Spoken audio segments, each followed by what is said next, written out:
three body systems are very interrelated, okay? They're highly interrelated, they're highly interdependent, and there are certain conditions where a breakdown in one of the systems creates problems for the other two. Okay? So the example for this that I'm using is heart failure. Okay? So it's a breakdown of the function of the heart that has significant consequences for respiratory function and for renal function. Okay? So just recapping, what we remember about heart failure. What is the thing that is declining below the needs of the body? Cardiac output, right? So the things that cause people to go into heart failure, maybe a previous MI, right? Chronic left ventricular hypertrophy caused by chronic hypertension. Fluid volume overload, okay? A variety of things that can cause cardiac function to decline.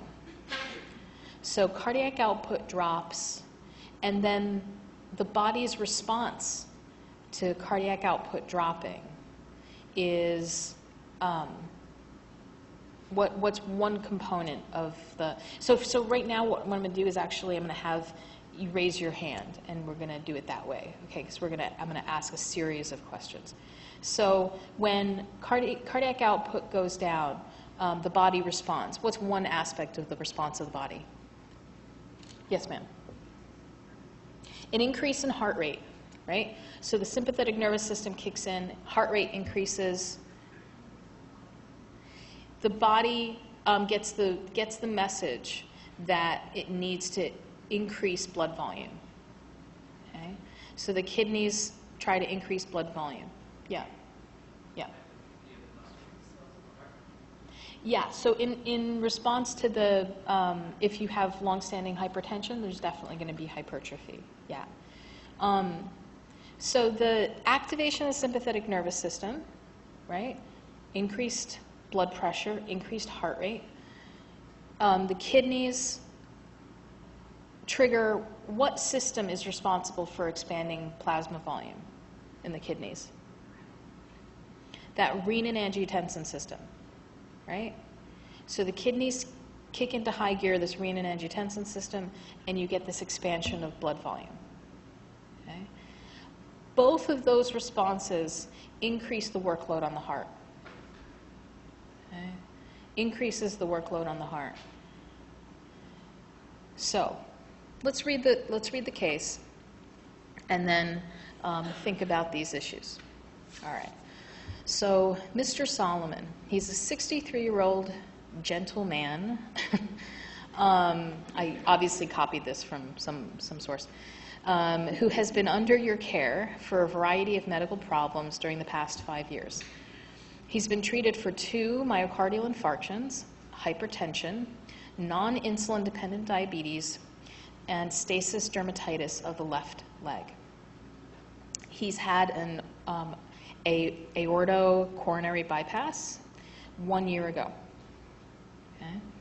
So he's basically had a vessel bypass that connects, he has some obstruction in one of his coronary arteries, so they created a bypass connection between the aorta and the vessel so that the heart can receive blood flow.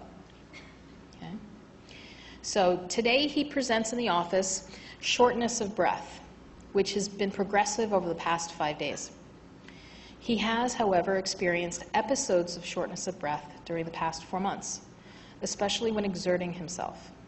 He fatigues easily and has lost, quote unquote, all my energy to do anything. He also complains of anorexia. Last night he awoke suddenly from sleep because I couldn't catch my breath, quote unquote, and I developed a dry cough. The breathing problem improved when he sat on the edge of his bed for an hour, and he generally sleeps with 2, sometimes 3 pillows. He's not experienced any chest pain, leg pain, or any fainting spells. All right. So we got a man with a history of hypertension, several heart attacks, right? Diabetes. And now he's reporting he's got some shortness of breath, right? It's worse when he lies down. It wakes him up at night. Okay? We examine him. So examination in the office reveals an undernourished man. He appears depressed and older than his stated age. He is unkempt and unshaven. His shoes are untied. His breathing is labored, and his lips have a blue tinge. Vital signs. Blood pressure is 98/82. How do we feel about that pressure? It's low. Yep. Heart rate is 110. What does that seem like? It's high. Respiratory rate is 26. High, right? It's like 12 is normal, so 26 is high. Temperature is 98, that's normal. Examination of the lungs reveals dull percussion in both bases with decreased excursion of the diaphragm, coarse rhonchi, moist inspiratory crackles, and the crackles are heard bilaterally in the lower lung fields. What does crackles suggest? Hand, I'm sorry. Yeah.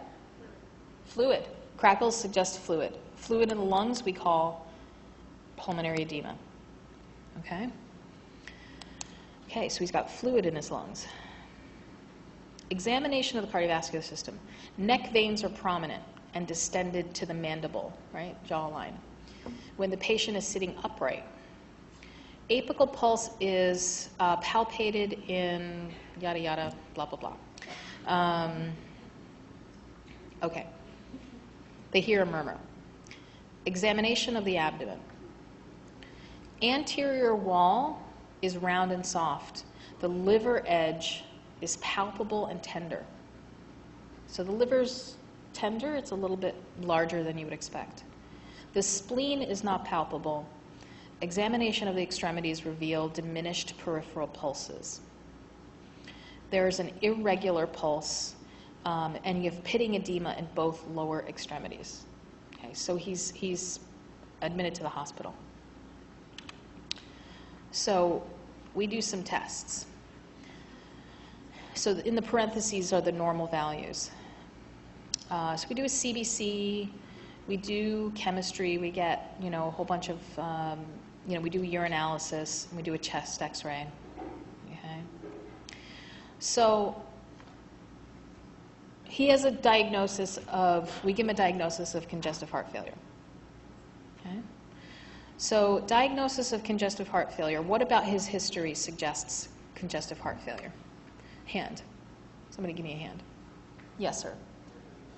Hypertension, that's a clue? Yep. Stasis dermatitis. So stasis dermatitis, basically this is leg sores, right? That's an interesting one to key into. He's got a leg sore from blood, venous blood, not getting cleared. Why would his venous blood not get cleared? Somebody raise their hand and explain it to me. Do you want to explain it to me? What do you think? Why is his venous blood not getting cleared, causing a sore on his leg?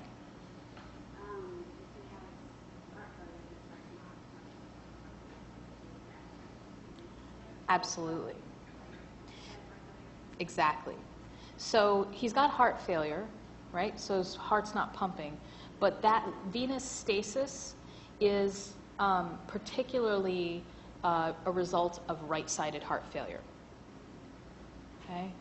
When you can't clear blood from your venous system, or when your right side of your heart is not functioning adequately, it can't clear blood from your venous system. It can't take it from your venous system onto your lungs. Okay? And so it backs up in the venous system. And oh, God. Sorry. Scared the crap out of myself.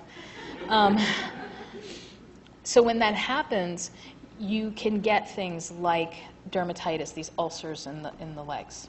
Okay, it's a great one to hone in on, right? And he's had 2 heart attacks, right? He's had 2 heart attacks. He's had hypertension forever. He's got diabetes, which is a risk for heart failure. Excuse me, risk for heart disease. Right? So lots of things in his history to suggest a reduction in cardiac function, which would trigger this progression to heart failure. Okay, so let's consider some of his symptoms. Fatigue. He's tired all the time. He doesn't have energy to do anything. Somebody raise their hand and explain to me why somebody in this position's chronically fatigued. Yes, ma'am. So he's,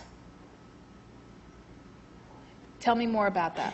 Yeah, he's not getting oxygen to his tissues because what's one of the reasons why he's not getting oxygen to his tissues?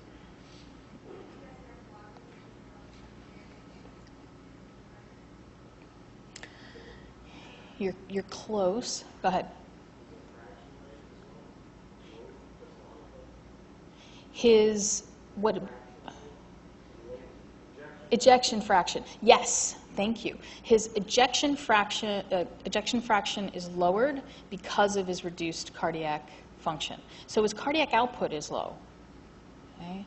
If you can't pump blood into the system, you can't perfuse and deliver oxygen, and the result is that you fatigue very easily. Okay? Yes, sir. And that's another thing, is that he's got some pulmonary issues and he's not getting oxygen, right?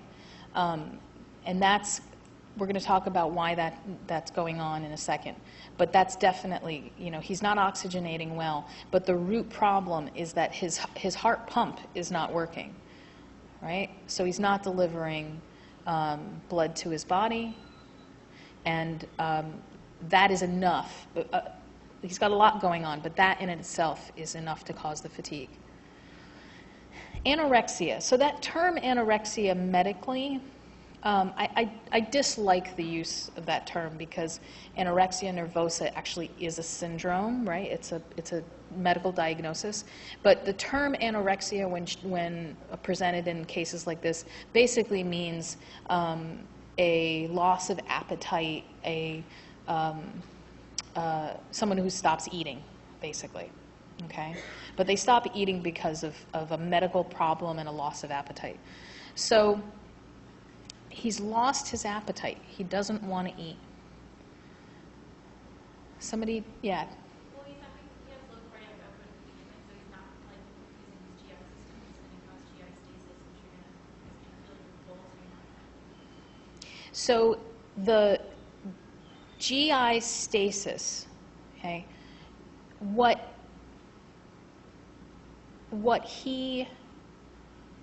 we're seeing here with his anorexia, it's true. So what you're seeing here with his anorexia is a consequence, again, of that right-sided heart failure and the backing up of blood in that venous system. Okay? It backs up into the GI system, and it reduces digestion, and it reduces appetite. Okay? It also backs up into the liver, and it causes liver problems.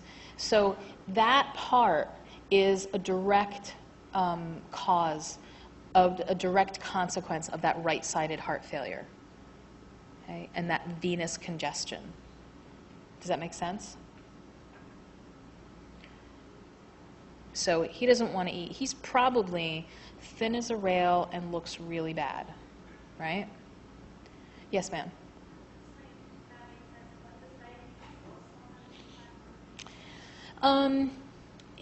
The type of diabetes he has is type 2, so it's not going to cause that kind of, yeah. Yes, ma'am.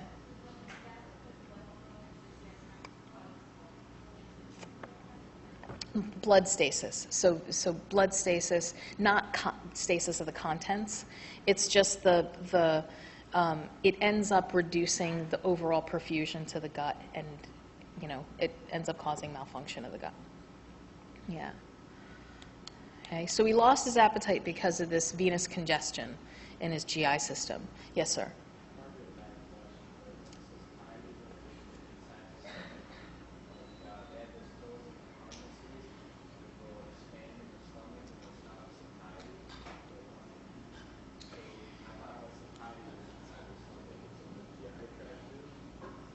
There's several things that will cause a loss of appetite.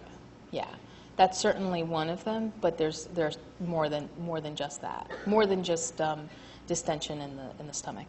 Yeah. Okay. Exertional dyspnea.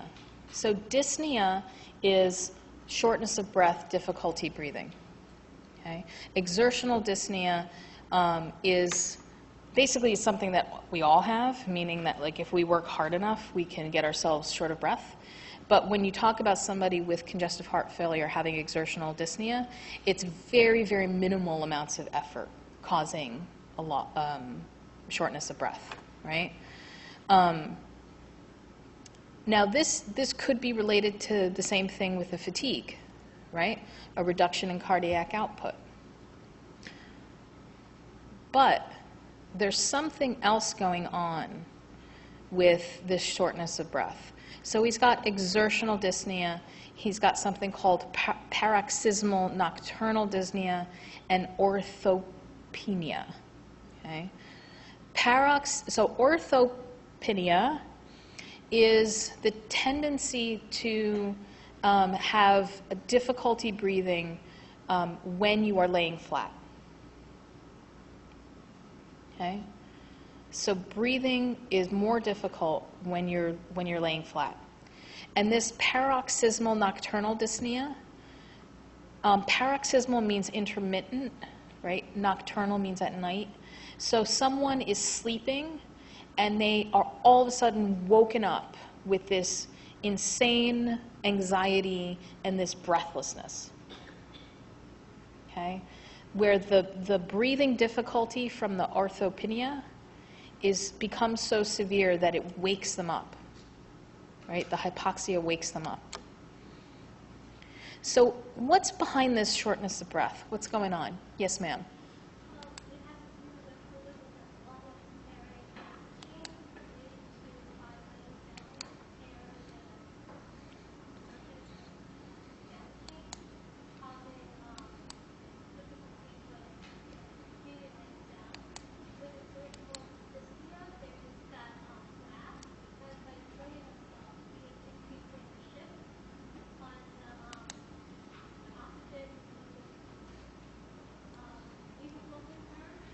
He threw in hemoglobin. Oh my God. I like it. So I'm not sure if you heard her, but what she's saying is that so we heard crackles, right? He's got fluid in his lungs. He's got fluid in his lungs, which means it's going to interfere with gas exchange. Okay? He's not oxygenating well because of this fluid in his lungs. So first off, what's happening? What's the connection between his heart failure and the fluid in his lungs? Give me a hand. Yes, ma'am.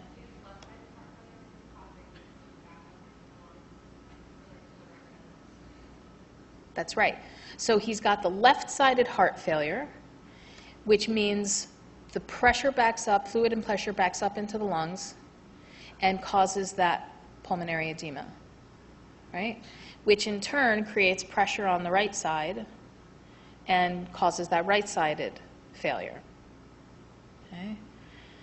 So the pulmonary edema is a direct consequence of this left-sided heart failure. Okay? Now, it's worse when he lays down. Okay? It's worse when he lays down. And it takes, when we talk about orthopnea, if you have somebody lay down, within the first few minutes, they're immediately going to report this onset of difficulty breathing. Okay? What happens to the distribution of blood flow when you lay down? Somebody give me a hand. Yeah. Yeah. Absolutely. When you lay down, venous return increases. Right? When you lay down, venous return increases, which means that the heart actually has a higher preload when you're laying down, is a higher workload. This heart's not going to be able to handle that. So the pulmonary blood flow increases. That pressure in the pulmonary system increases, and the pulmonary edema gets worse when he's laying down because heart function is going down when he's laying down. Yeah.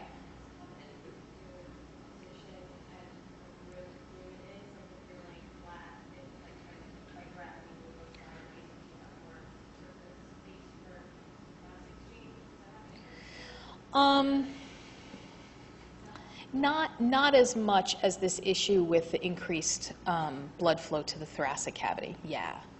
It's really more about that because what you see is that you have this acute decline in cardiac output when you're in that position, which is going to acutely cause the pulmonary edema to get worse.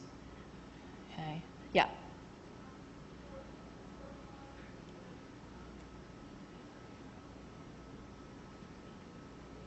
I can't hear you, I'm sorry.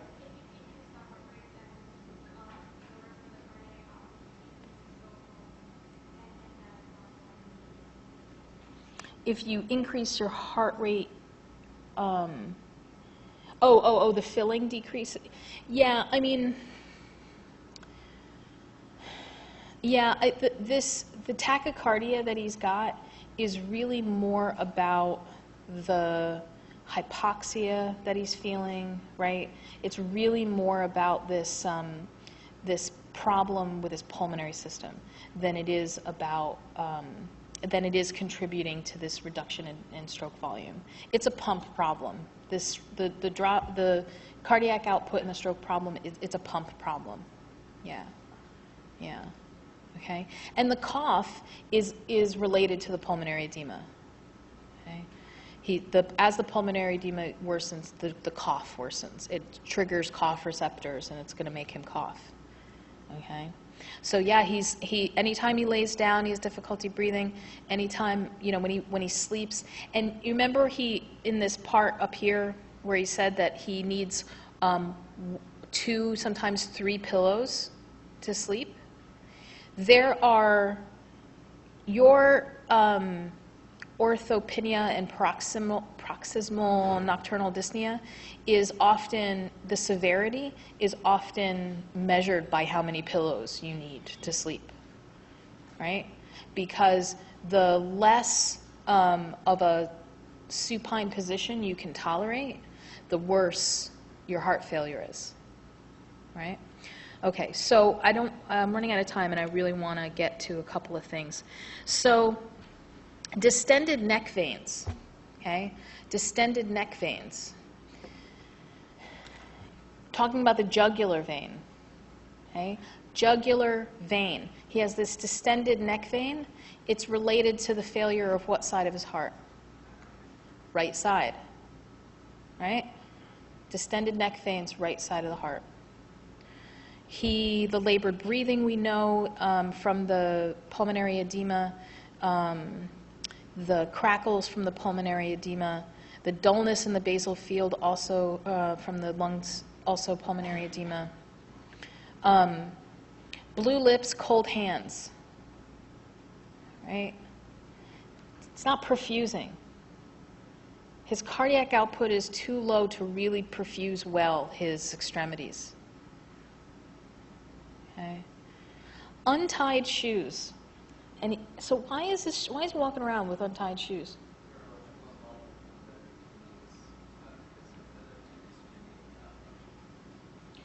What's that? That's an interesting. So he could have some neurological involvement with potentially some kidney problems. Yes, sir. Yes, ma'am. I'm sorry, not sir.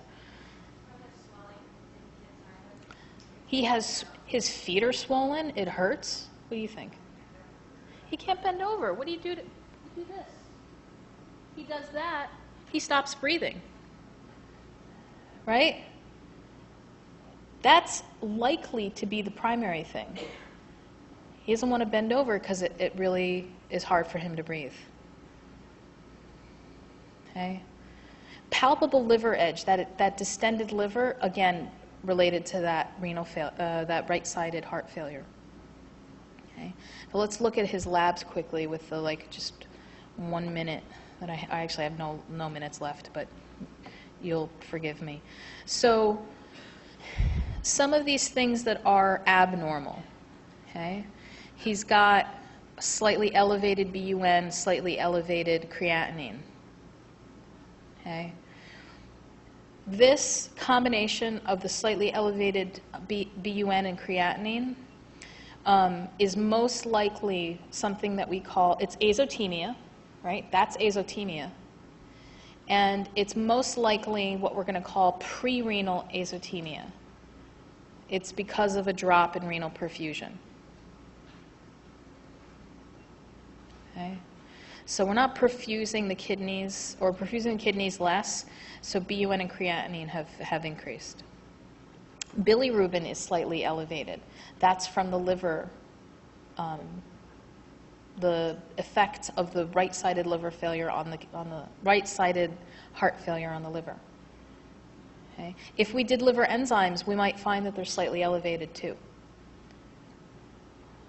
Okay? Electrolytes. His electrolytes are a little bit wonky. He's got a little hyponatremia. What's happening there? Why has he got some hyponatremia? What do you think? Somebody raise their hand and tell me what they think. Yes, ma'am. Say that again? Fluid overload. So it's a bit of dilutional hyponatremia, right? He's holding on to so much fluid that he actually has a little dilutional hyponatremia.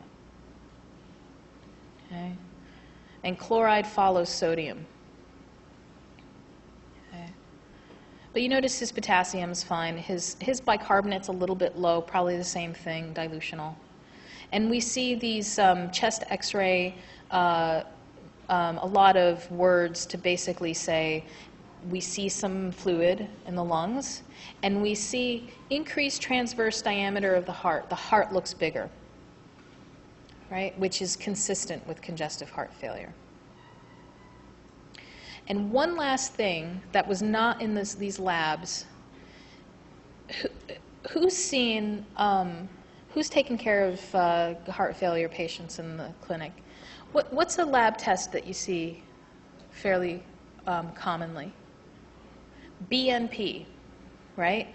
So BNP, and if somebody is known to have heart failure, they will check BNP regularly. BNP stands for B-type natriuretic peptide. It's a hormone that's released by the atria of the heart when they expand because of fluid overload. So it's thought to be something that reflects sort of the severity or state of the heart failure. Yes, sir. I can't hear you. I'm sorry. Atria. Yeah. BNP is the B-type atrial natriuretic peptide or natriuretic peptide, and it's a hormone that's released from the atria when it dilates. And it's a signal, and it's called natriuretic peptide because it's supposed to help promote natriuresis, or removal of sodium. Yeah. Okay. Yeah. It's the same. It's this ANP has a couple of different subtypes, and this is one of them. Yeah, exactly. Okay, so I have to stop, but was that helpful? Okay. So, not that you're going to, this is definitely a much more challenging case than you would see on the test, but now it's not. All right, so good luck with everything. I'll see some of you Friday at the review session. I hope your week goes incredibly smoothly and you get to move into your vacation happily. Take care, guys. You're welcome. 2 o'clock in Amphitheater 1. Yeah. What's that? I think it's also Alice's your session in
You gonna be here tomorrow?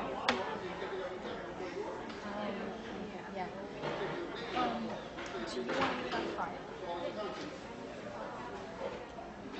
How about you? Are you going? 12:15. Okay. How about 12:30? 12:50. Okay.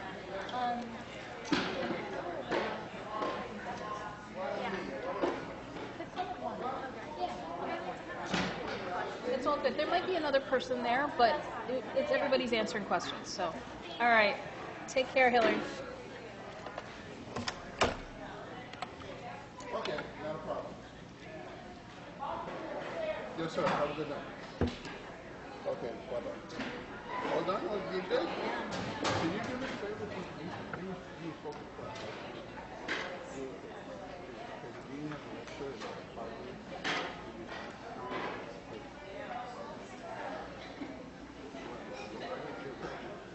you do it on the phone.